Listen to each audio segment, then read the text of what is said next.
કેમ છે વિદ્યાર્થી મિત્રો?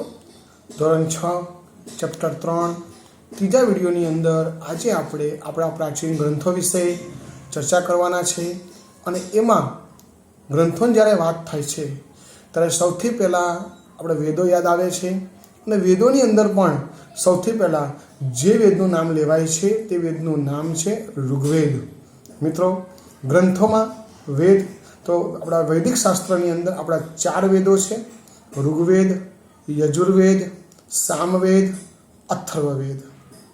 ઋગ્વેદ એ આપણો સૌથી જૂનો અને પ્રાચીનતમ ગ્રંથ છે, જેમાં 10 મંડળોમાં 1028 ઋચાઓ એટલે કે ભગવાનની પ્રાર્થનાઓ, સૂક્ત એટલે સારી રીતે કહેવાયેલું નું વર્ણન કરવામાં આવેલું છે. ઋગ્વેદ પ્રાચીન જ્ઞાનનો ભંડાર છે. પ્રાચીન સંસ્કૃત અને આપણી જે પરંપરાગત વૈદિક સંસ્કૃતિ છે તેની માહિતી ઉજાગર કરતું સંસ્કૃતમાં લખાયેલો આપણો આ ગ્રંથ છે. મિત્રો, ઋગ્વેદના માધ્યમ દ્વારા આર્યોનું સામાજિક જીવન, રાજકીય જીવન, આર્થિક જીવન, ધાર્મિક જીવનનો પરિચય મેળવે છે કે આર્યો કેવી રીતે રાજાઓ જોડે સંબંધ રાખતા, ધર્મમાં આર્યો શું માનતા હતા, સામાજિક જીવન એમનું કેવું હતું, અને જોડે જોડે એ કેવી રીતે ધંધો વ્યવસાય કરતા તેની પણ માહિતી આપણને મળે છે. ઇતિહાસકારો, પુરાતત્વવિદો અને ઇતિહાસ જાણવા માટે આ પ્રાચીન અવશેષોની સાથે ઋગ્વેદનો પણ એ લોકો અભ્યાસ કરે છે. કેમ કરે છે? તો ઋગ્વેદમાં કેટલાક સૂક્તો સંવાદ સ્વરૂપે, સંવાદ એટલે શું? એક વ્યક્તિ બોલે, બીજો સાંભળે, બીજો બોલે, પહેલો સાંભળે, એટલે એ જાણે વાત કરતા હોય. જેમ કે આપણે મહાભારતની ભાગવત જોઈ છે, ભગવાન કૃષ્ણ બોલે છે, હે અર્જુન, બરાબર, પછી હે મધુસૂદન, એમ એકબીજાને પ્રશ્ન પૂછી અને આપણે ગીતાનો સાર સમજાવ્યો છે. એમ સંવાદ સ્વરૂપે આપણને જોવા મળે છે. ઋગ્વેદમાં પ્રજાકીય જીવનના ઉલ્લેખો આપણને અહીંયા જોવા મળે છે. ગણ, સભા, સમિતિ જેવી રાજકીય સંસ્થાઓની માહિતી પણ આપણને ઋગ્વેદમાંથી વિદ્યાર્થી મિત્રો મળી આવી છે. સભા સમિતિની સરખામણીમાં એ નાની સંસ્થા હતી. રાજ્યના મુખ્ય આગેવાનો એમાં બેસતા, રાજ્યના જે અગત્યના અને મહત્વના જે પ્રશ્નો છે તેની ચર્ચા કરતા, અને બને તો ત્યાં ન્યાય લાવવાનો પણ પ્રયત્ન કરતા હતા. સમિતિ એ વિસ્તૃત સંસ્થા હતી જેમાં રાજાની ચૂંટણી કરાતી, અને રાજાને મદદ કરવા માટે અહીંયા સેનાધ્યક્ષ એટલે સેનાપતિ અને ધાર્મિક કાર્યો કરવા માટે પુરોહિતની પણ નિમણૂક કરવામાં આવતી હતી. રાજાનું એક કાર્ય ગવેષણાનું હતું, એટલે કે યુદ્ધ. એટલે ઋગ્વેદમાં રાવી નદી કિનારે 10 રાજાઓની વચ્ચે થયેલા યુદ્ધનો પણ ઉલ્લેખ કરવામાં આવેલો છે. ઋગ્વેદના આર્યોના સામાજિક જીવન વિશે માહિતી આપી છે. આ સમાજ એક કુટુંબ હતું. પિતૃપ્રધાન સમાજ વ્યવસ્થા અને સંયુક્ત કુટુંબ. આજની જે વિભક્ત કુટુંબ નહીં કે લગ્ન થયા અને અલગ થઈ જાય એવું નહીં, આખું કુટુંબ જોડે રહેતું અને પિતૃપ્રધાન, પિતા કે એ પ્રમાણે જ ઘર ચાલતું હતું, બીજા કોઈનું ડાપણ ચાલતું ન હતું. આવી વ્યવસ્થા એ વખતના આપણા આર્ય સમાજમાં હતી. સમાજમાં વર્ણ જ્ઞાતિઓમાં વહેંચાયો ન હતો. મુખ્ય 4 જ્ઞાતિ બ્રાહ્મણ, ક્ષત્રિય, વૈશ્ય અને શુદ્ધ એ પણ કર્મ આધારિત હતી. જન્મ આધારિત નહીં મિત્રો. કર્મ આધારિત એટલે શું? સબરી શુદ્ર સ્ત્રી હતી, પણ કર્મ એટલા ઊંચા હતા તે બ્રાહ્મણના જેમ પૂજાય.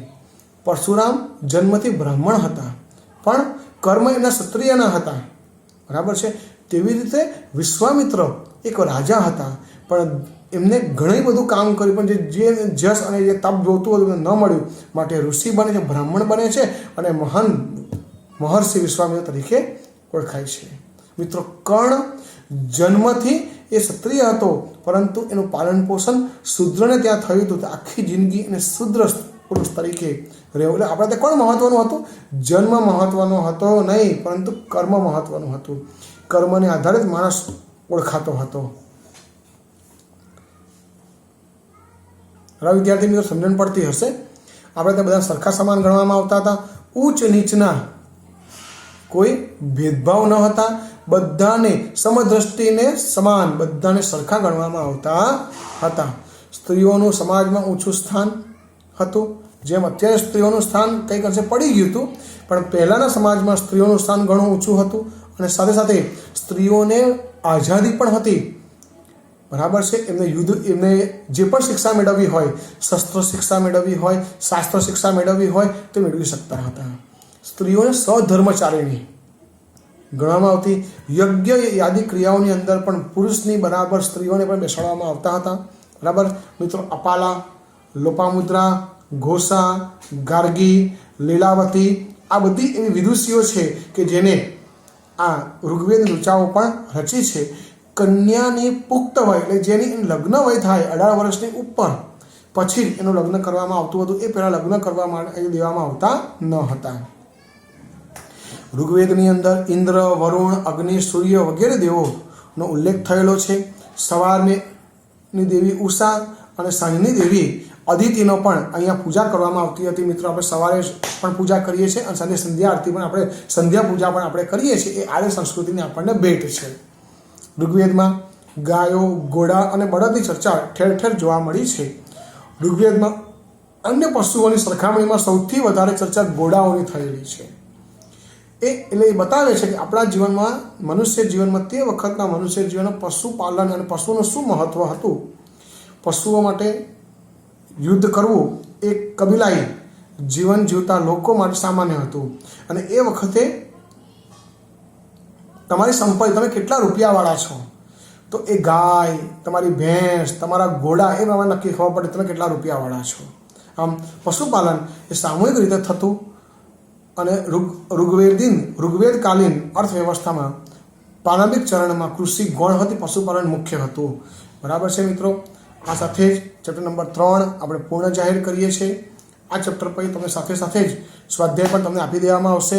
આશા રાખું ચેપ્ટર 1, 2, 3 આપ સર્વ વિદ્યાર્થી મિત્રોને સમજણ પડી જ હશે. પરીક્ષામાં આપ સારા માર્ક લાવશો.